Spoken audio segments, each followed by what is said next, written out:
Building a Happy Life 4.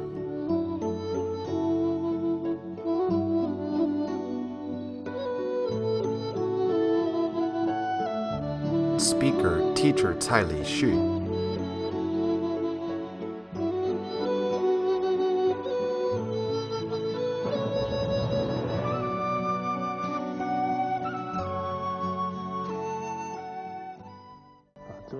Hello, my friends. Good afternoon, everybody. This morning, we mentioned that one's attitude to learning at the very beginning is crucial, and the foremost element of learning is to set aspirations. Only with firm aspirations can we have the infinite drive for continuous progress. Secondly, it is vital to apply what we have learned. We now want to learn Chinese traditional culture and sages' teachings. There is no need to worry if it is too late or not. In fact, what is most important is that we put each teaching into practice as we learn it. Many people say, after I have learned it properly myself, I then teach my children, or I will help others after I have practiced well myself. Can we afford to wait until we have learned well? No, too late. Now, if we put each teaching into practice as we learn it, this attitude alone will absolutely move and influence our children and students. Many of our teachers previously had little exposure or familiarity with Chinese traditional culture. They also had the attitude of learning together with their students. As a result, their students are delighted and moved, because we have exemplified a studious attitude to them. There is a preschool where children were taught to have good manners. They were told to bow to the teacher and classmates before leaving the table and say, "Everybody, please take your time and enjoy your meal." Afterwards, they take their own bowl and chopsticks to the kitchen and wash them clean by themselves. Each of these children has already cultivated this into habit. Their teachers also do the same. Whenever the teachers finish their meals, they also bow and say, "Everybody, please take your time and enjoy your meal." Every child will have an understanding smile on their face. My friends, why? These children must be thinking in their hearts, our teachers are just like us. They have to follow the same rules and have good manners as well. When we lead children by example and practice what we preach, the results will be extremely good. One time, one child was still eating while every teacher and classmate at his table had finished. He stood up after finishing eating, facing directly at the tables and chairs, bowed deeply and said, "Everybody, please take your time and enjoy your meal." All of the teachers, upon seeing this, couldn't help but laugh. We can feel that this child has a very honest attitude towards learning because he put each rule he learned into practice. A person should first learn to be honest and then learn to be adaptable. Only then will their learning be fruitful. If, for example, he learns adaptability first and puts 3 out of 5 of what he was taught into practice, his brain, though very quick-thinking and flexible, his learning very likely would not have a solid foundation. In the end, he may be hurt by his own smart aleck attitude. In addition to implementing what we have learned, we must also understand the importance of following the correct sequence of learning. There is a line in 3-character classic which states, "A pupil must have a proper start to learning." It means that there must be a proper sequence of learning. After learning the basics from the book of Xiaoshui, can he then learn the 4 books? This is to instruct us to first learn well the basics from the book of Xiaoshui and then move on to study the 4 books and 5 classics. 小学 is a book compiled by Zhu Xi. It is about nurturing a righteous mind from a child's primordial state. This book teaches children how to be filial to their parents, how to respect elders, as well as the etiquette of doing their daily chores and interacting with others. My friends who have read this book, can you raise your hands?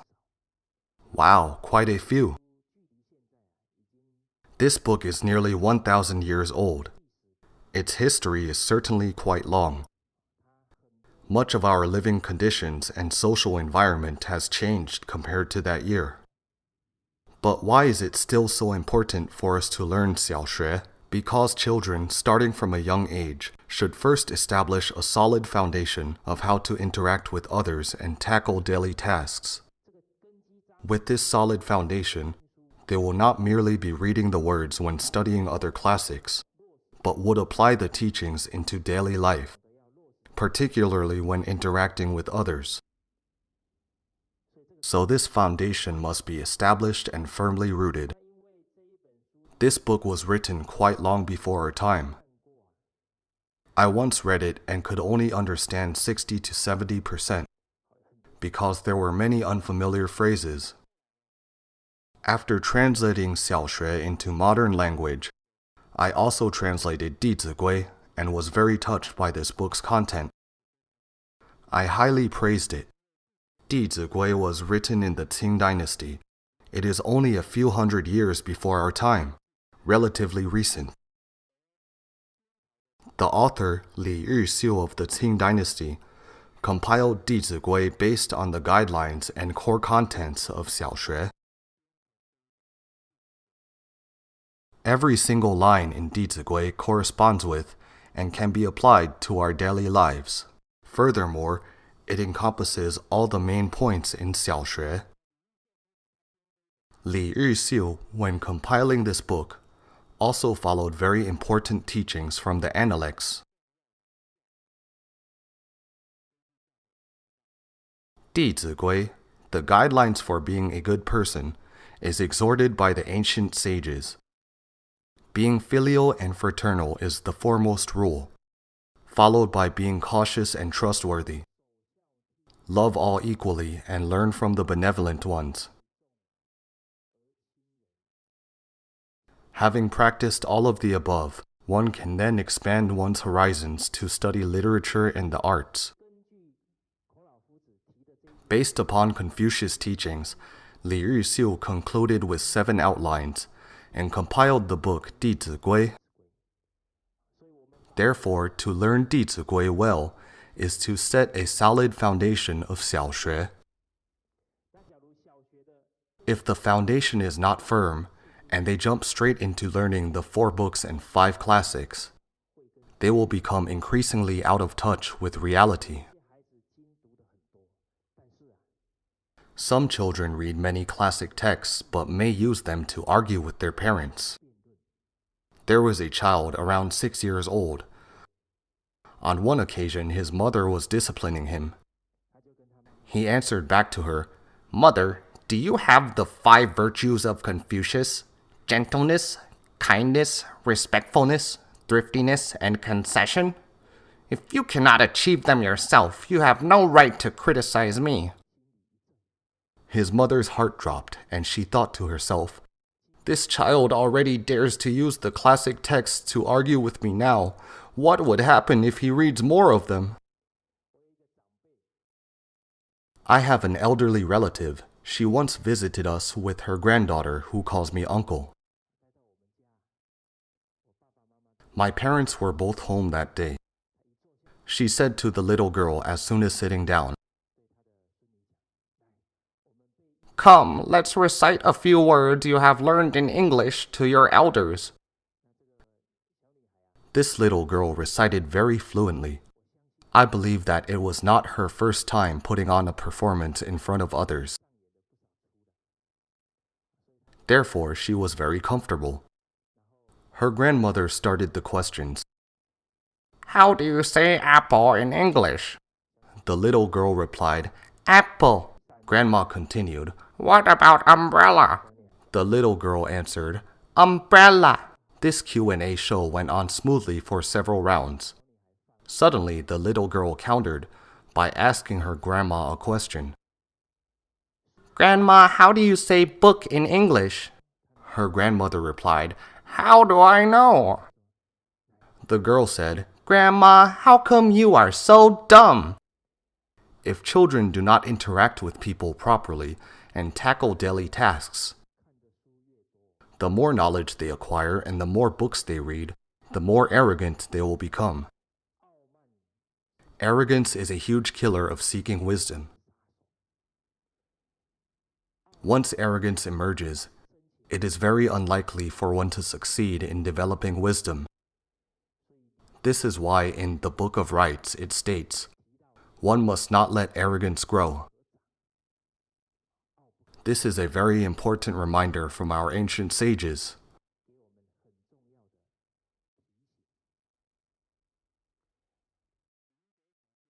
Over the course of his lifetime, Lin Zexu summarized 10 futilities. If a person makes these 10 mistakes, then his entire life will become meaningless. First, if one is unfilial to one's parents, it is futile to pray for divine blessings.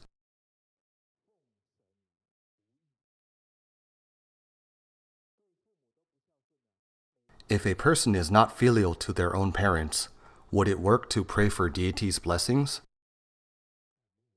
No, it is futile. Second, if one is not in harmony with one's siblings, it is futile to make friends. If a person is not accommodating, often has conflicts with siblings at home, would he be able to find a true friend in the outside world? Impossible. Among these 10 futilities, 2 of them are very important reminders in regard to the attitude of our seeking wisdom. If one is arrogant, it is futile to have erudition, and if one's behavior is not righteous, it is futile to study. You see, if an individual is arrogant, then the higher his education is, the more arrogant he will become, and the more easily he will disdain people and cause harm to others. If his speech and conduct go against the sage's teachings, and he does not resonate with what he studied, he will not benefit from his learning. Therefore, when we see these wise words from philosophers and sages of China's past millennia, we must cherish their teachings and use them to stay alert in our own speech and conduct. Not only prevent ourselves from making mistakes, but try our best to help our children as well. This is the sequence of learning. Next, in our learning process, we must grasp this method. That is, delve deeply into one subject and persevere with it. Which subject is this? This subject is Dao De, the teachings of the Chinese sages. These 2 characters alone encapsulate the entire guiding principle of the ancient Chinese sages' teachings over the past few thousand years. Once a person grasps the guiding principle, it becomes easy to maneuver the rest. Dear friends, what is Dao? What is De? Let us turn to page 2. There is a sentence at the bottom.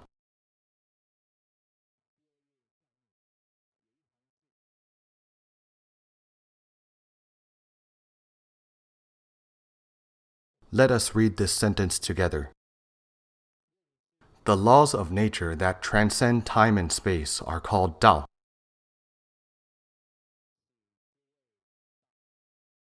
Next sentence. Teaching humankind how to follow the laws of nature and not transgress the laws is called De.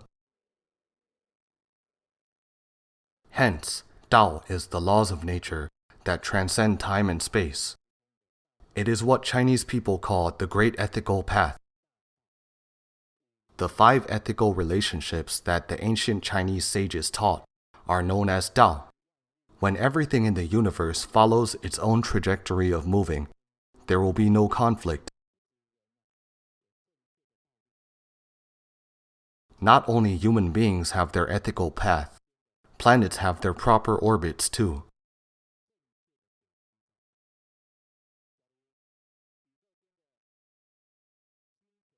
Would it be alright if the planets did not follow their rightful orbits? Certainly not. If Pluto said, "I do not want to follow this orbit anymore, I will change it tomorrow," once it changed its path, it would lead to collisions with other planets.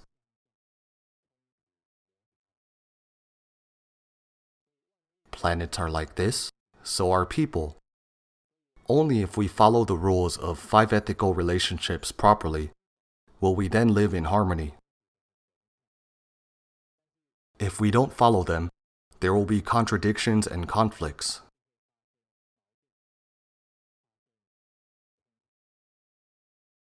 My dear friends, do we see conflicts amongst the 5 relationships nowadays? Many conflicts. We can see a lot from the news. Let us take a look. How can we not cross the line of the 5 ethical relationships, and how do we manage them earnestly? My friends, which of these relationships do you think is the most important?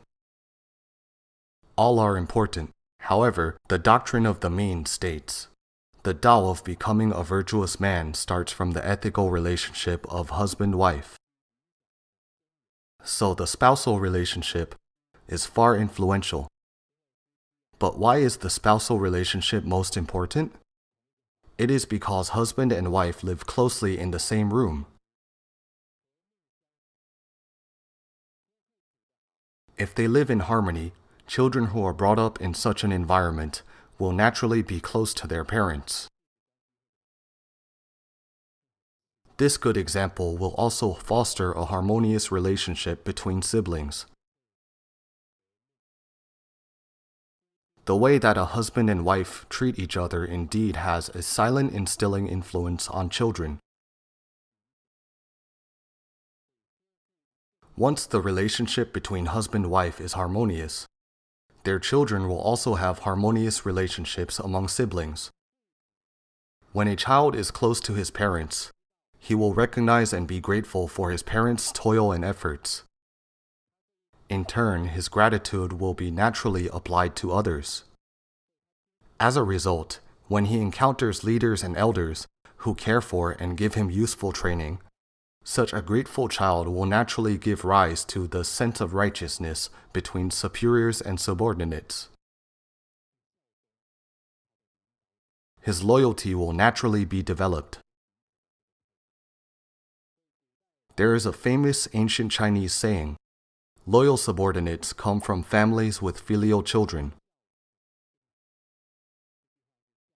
This sentence makes great sense. Nowadays, job hopping is especially common. Many people do it only for their own profit. They do not consider their leader's effort in nurturing their abilities over the years. Some of them even hop to a competitor, competing with their previous company. There should be righteousness between superiors and subordinates.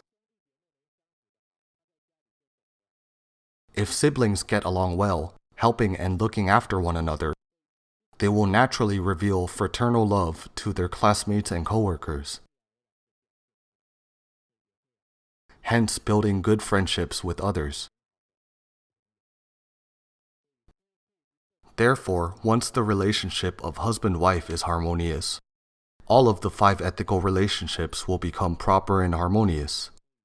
Teaching how to handle the husband-wife relationship is a very important knowledge.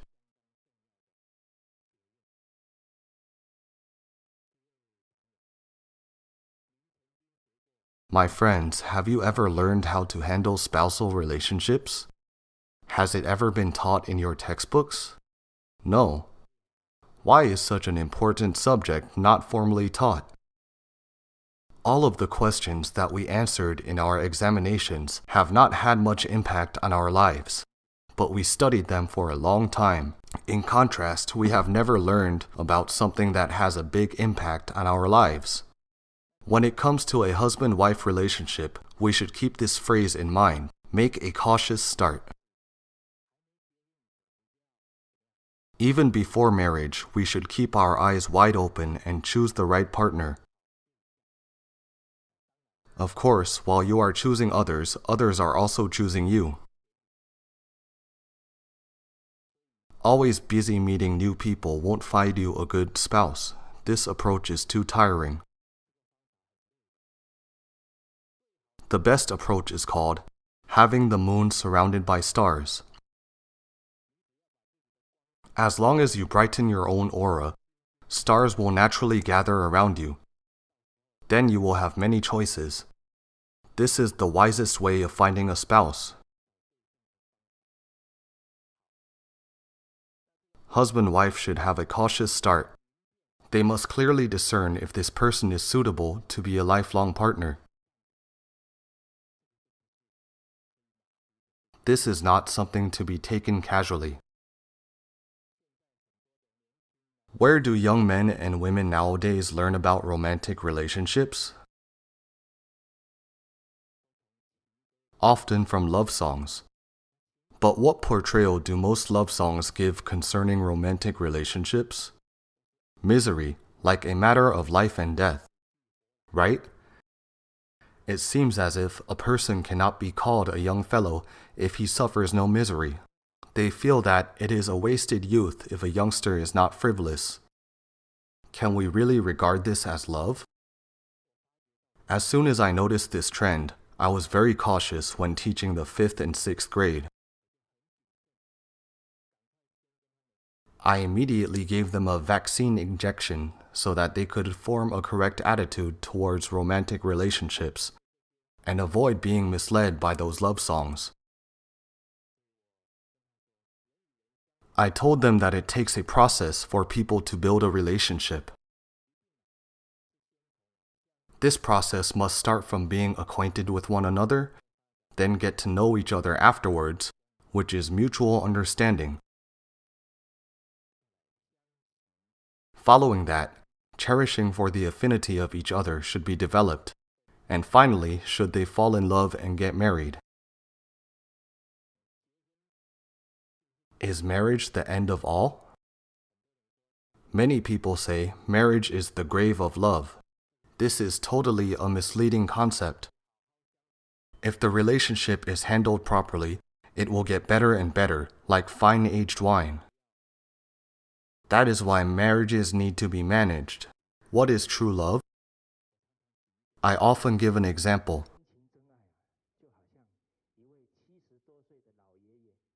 True love is an old man in his 70s holding the hand of his 70-plus-year-old wife, taking a walk in the park. The wife says to the husband, "My dear, it is the 15th day of the month tomorrow. We should be on vegetarian diets again."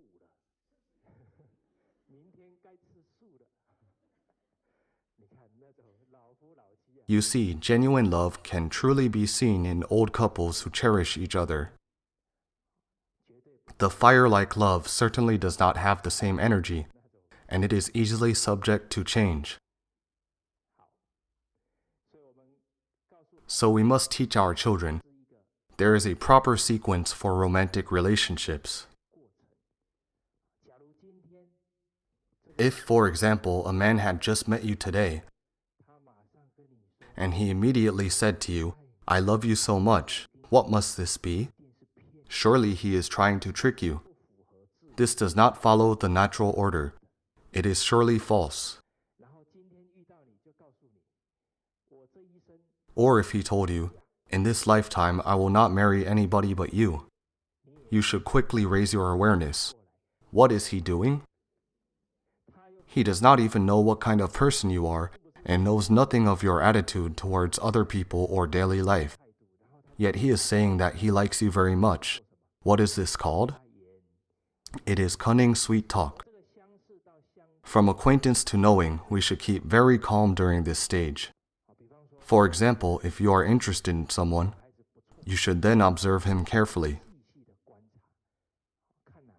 Pay attention to how he interacts with his colleagues and friends.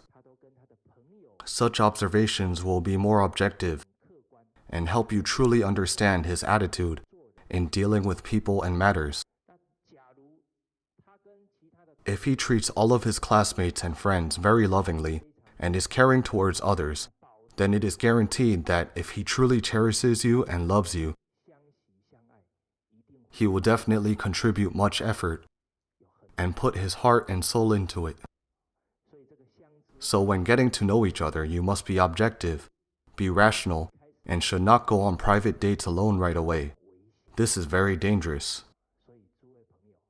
My friends, young people nowadays do not know this point and often get themselves into very dangerous situations. There is a saying, united by misunderstanding, parting after understanding. This is because their understanding is superficial, not objective. That's why getting to know each other is vital. We must stay observant and composed. Now let us look at the phase of cherishing each other. A man and woman should cherish the opportunity of getting to know each other and fall in love afterwards, then walk the aisle together. However, there is a crucial element in this process. That is, the two must establish a common understanding before marriage. Many people are very courageous and say, "It doesn't matter that his views are different, I can change him." Is this courageous? There are quite a few people like this. I would say to them as the poem goes, "If we lay drunk on the battlefield sands, do not laugh, my friend. Since old times, how many have survived to return home when the battle ends?" If you intend to change someone, the probability of success is very slim. It is because at the age of 20s and 30s, the habits and character of a person have been set.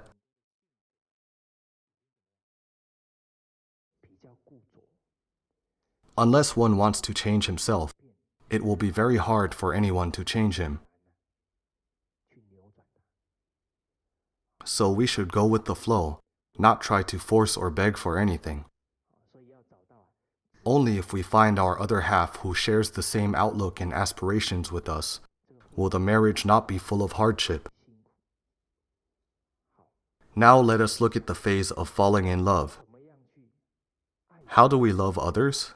How do we distinguish whether the interactions among people are real love?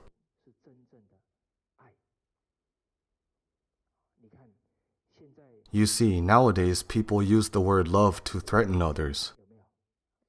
They say, "I love you so much, you should do this and that for me." When a person does not understand what love really is, it is very likely that he will misuse love to control others and cause them distress. Let's take a look at the traditional Chinese character of love, 爱. In the middle of the character, there is heart, 心. It is embraced by the word to feel, 受. Therefore, love is to feel with one's heart. To feel what? To feel the needs of others. So when a person can always feel your needs and knows how to care for you, you will feel very warm from within.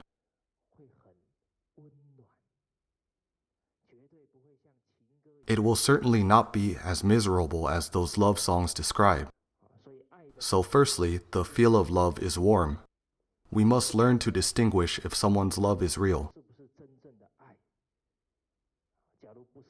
If it is not, we must make a quick decision.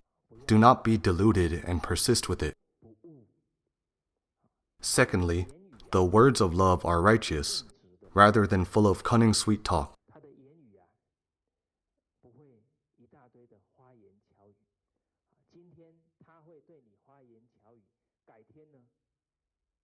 If someone talks sweet and flatters you today, they could do the same to others tomorrow. In fact, a man who does not utter much sweet talk is most reliable, because he does not waste energy and intentions on sweet talk.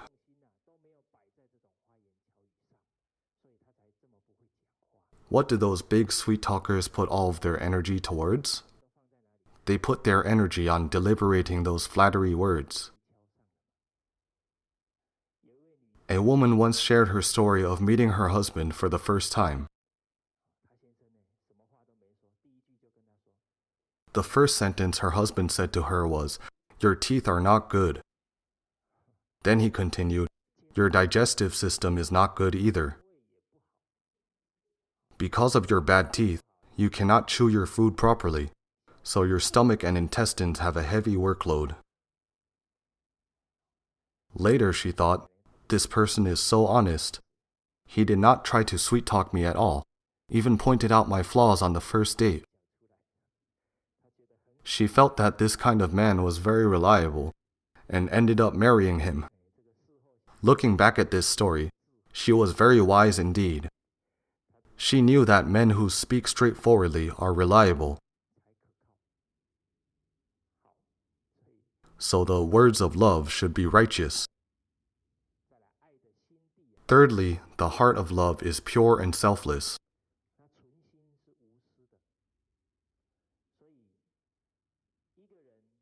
A person who truly cares for and loves others should hold the same attitude towards his parents, wife, children, friends, even strangers.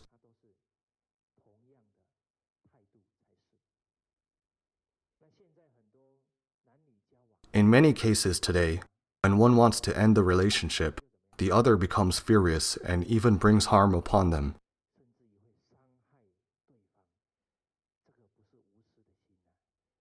This kind of heart is not selfless. It is the desire of control and possession. They are using the disguise of love to trick people. We must learn how to differentiate. That is called desire. It is controlling and possessive, definitely not real love. They have polluted the true meaning of this word of love. The fourth, the action of love, is to facilitate others to do good deeds. There is a teacher at our center. Her husband has a younger sister who lives and studies in Hawaii.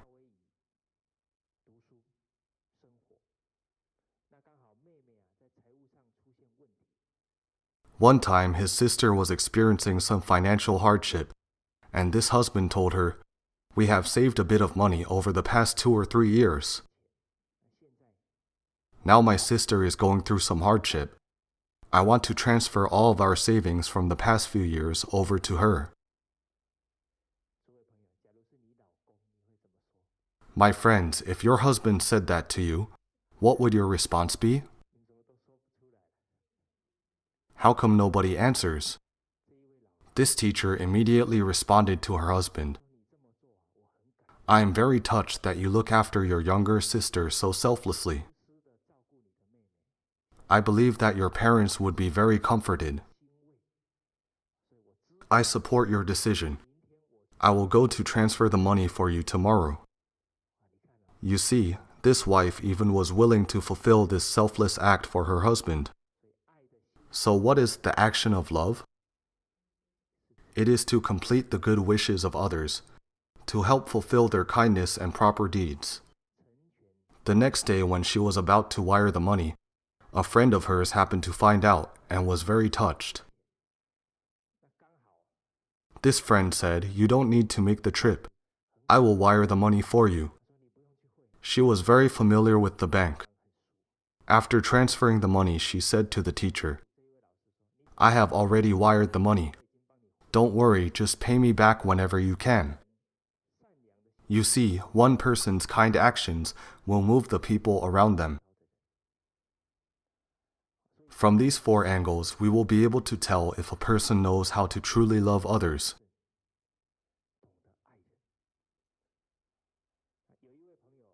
One of our friends in the audience once suggested, "Teacher Tsai, there should be one more criteria added. They should also enjoy studying the sage's teachings." I said, "This is a very good point."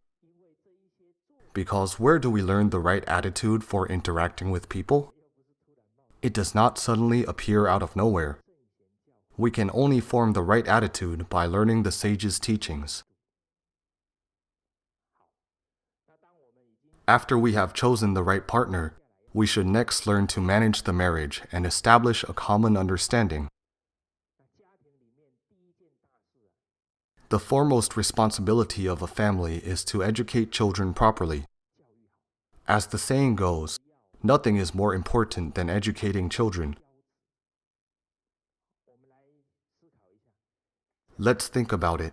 If a couple with high social status and wealth, their children do nothing all day but loaf around, would they have good lives in their old age? Very unlikely. It is not only ordinary families who should educate their children properly. Even the emperors in the millennia of Chinese history recognized the importance of educating the next generation properly. So after becoming an emperor, what was the first thing they did? Choose the heir to the throne. Every emperor would hope for his dynasty to enjoy long-standing peace and stability.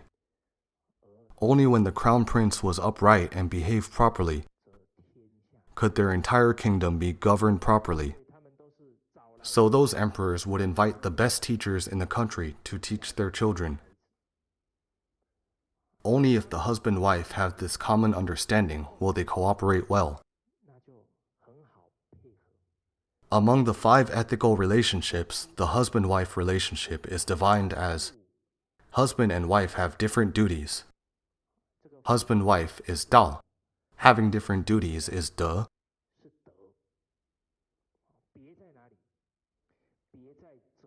Different in what way? In ancient times, men were the breadwinners and women were the homemakers. Because there are 2 major aspects of life for each family. The first one is material life and the second is spiritual life. As the breadwinner, the husband dealt with finances and the family's material needs. As a homemaker, the wife was responsible for the family's spiritual aspect, as well as educating their children properly. But nowadays, in a lot of households, both the husband and wife go to work. Who is left in charge of the children's education? Grandparents, nannies, teachers, au pairs?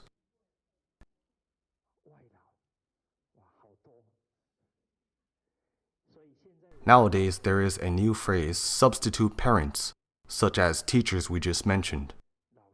Many parents send their children to after-school classes straight away. What other substitute parents are there? Nowadays, many children are raised by their grandparents.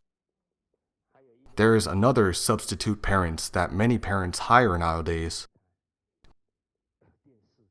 Television, iPad, and computers as well. Dear friends, when we earn a lot of money, will we always be able to keep it with us?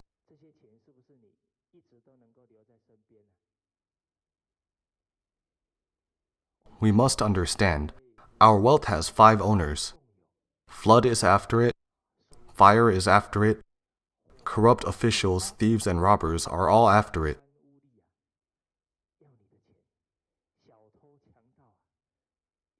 These 4 are not powerful enough. The last one is the most powerful. That is prodigal offspring who spend your hard-earned money like water. For example, if you keep earning money, but the prodigal children keep spending it, it is unlikely that you will be able to keep your wealth. When we all use substitute parents to teach our children, we will end up with unsensible children who do not know how to live life right.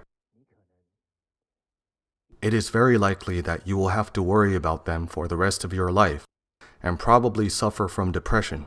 This is very dangerous. What if we leave children to the after-school classes? I once did an in-depth observation on the behavior of my students when I was teaching at a primary school. I found out that the top 10 students in each class I taught, about half of them had after-school tutoring and half did not. Those who had tutoring paid less attention to what I said in class because they felt like they had learned it all in the tutoring classes.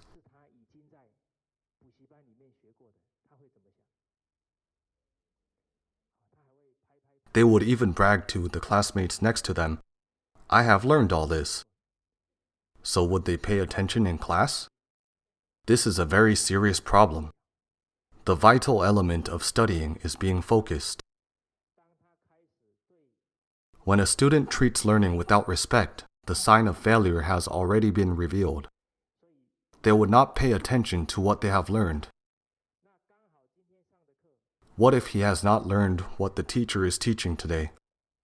They would think my tutor will teach it anyway.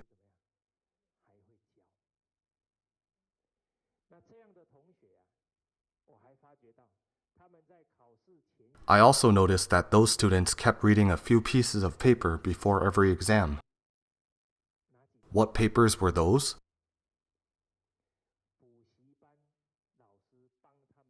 The study sheets organized by their tutors. Who was studying for them? The tutors. Before exams, the students did their best to memorize the notes on those papers. But after the exams, they instantly said, "I am free." I believe 2 or 3 days later, they would completely forget all they had crammed. As for the rest of the top 10 students who did not have tutors, worked in pairs. I have highlighted important areas of my studying. Let me ask you to see if you know it, and later you ask me what you have highlighted, okay? They honestly and diligently figured out the important areas to study by themselves. In doing so, they were also developing the skills of acquiring knowledge and wisdom.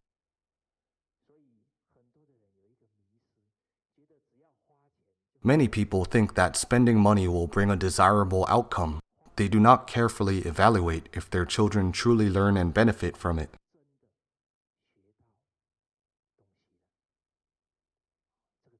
So after-school classes is the first case that we must contemplate. Secondly, nannies. Many nannies cannot even speak properly.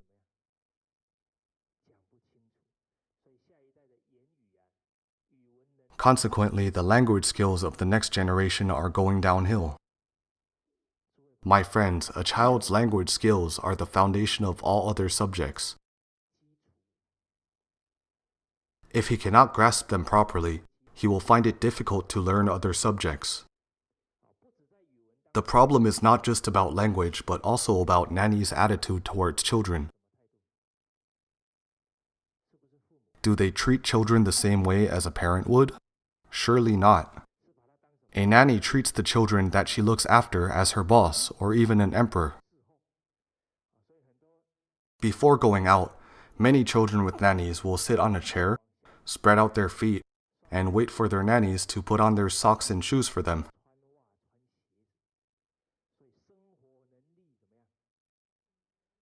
Their life skills become very poor. If their parents ever encounter setbacks in business, these children might starve to death. As an old saying goes, wealth and high status do not last. So we must consider, if one day we no longer have much money, do our children have the ability to live independently? We should have vision far into the future. A news report once revealed the behavior of children who have nannies at home. When a teacher asked these children to sweep the floor, they negotiated, "Teacher, I'll give you money if you do it for me." What were their values? Any problem can be solved with money. This shows that nannies cannot raise children the same way as parents do.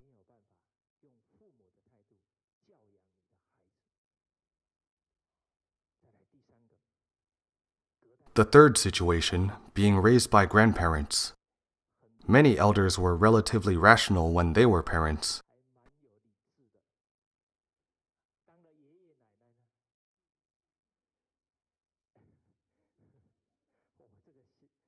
However, as grandparents, seeing their children so lovely, they spoil them. My mother, when she was educating my sisters and me, really had principles.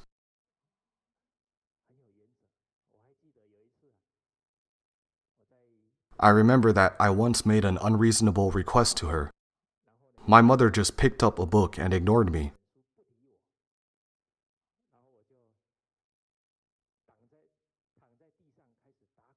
I started to roll around on the floor, throwing a tantrum to get what I wanted.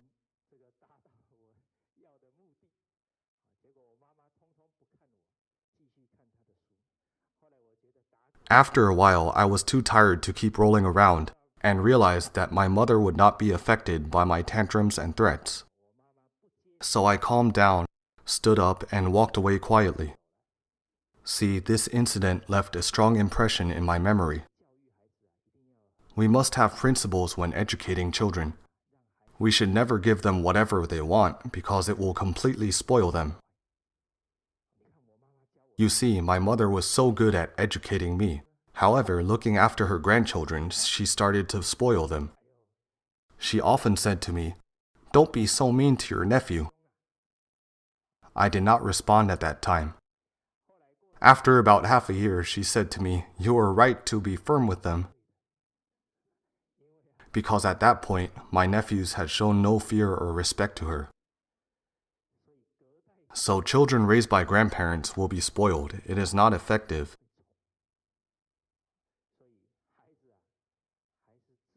Therefore, children are best raised by parents.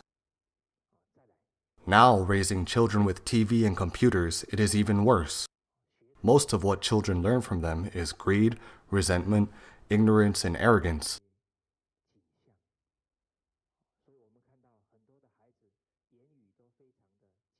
The language of many children nowadays is overbearing and rude.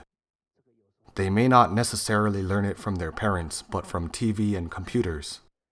Moreover, TV and computers have a hypnotic effect. Have you ever noticed that people who are watching TV seem like they are separated from the world? They cannot even hear the people next to them calling them. Why is this? It is because the radiation and magnetic waves emitted from a television and computer produce the same effect on your brain as if your brain has been isolated in a room for 96 hours. So the more we watch TV or stay on computers, the less we are able to think. Why do many luxury companies pay a huge amount of money to advertise their products on the media? It is because people, when watching the TV, lose the ability to reason. When seeing an advertisement for a skincare product claiming to have immediate beautifying effects on one's face, many women instantly go out to buy it. The media has a long-lasting effect on children's brain development. This is already scientifically proven. Now we understand that our children's education should rely on parents. Only in doing so can we reap desirable outcomes, because we only have one chance and cannot rewind the process of their education. Now, if we invite you to educate your children by yourselves, can you do it?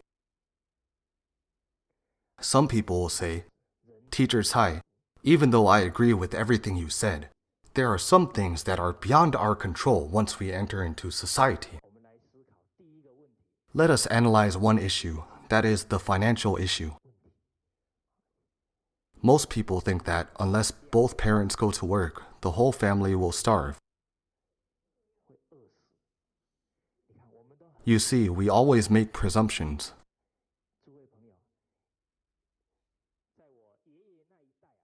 My friends, during my grandfather's time, only the husband would work for money, and there were often 6, 7, even 8 children. Did they starve to death? No. Nowadays, many families have both parents working to raise one child and still worry about starving. What is the problem? The problem is that we have not grasped the core attitude of managing a family. Being thrifty. A Chinese idiom goes, "Thriftiness is the root of managing a family." As long as we are thrifty, do not spend lavishly. The amount of money earned by one parent is actually enough to raise a family. When there is only one parent earning money, the whole family leads a hardworking and thrifty life. What kind of attitude will a child develop? A very hardworking and thrifty attitude. You have put your children in an invincible position, and they will not become slaves to materialism. The next class, we shall take a look at the financial aspect of a family life. For MP3 and full transcripts, please visit mahayanapureland.org.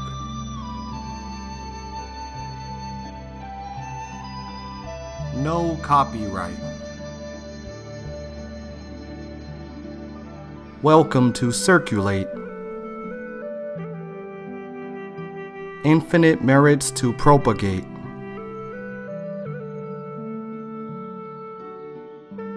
Filial to parents, respect to teachers.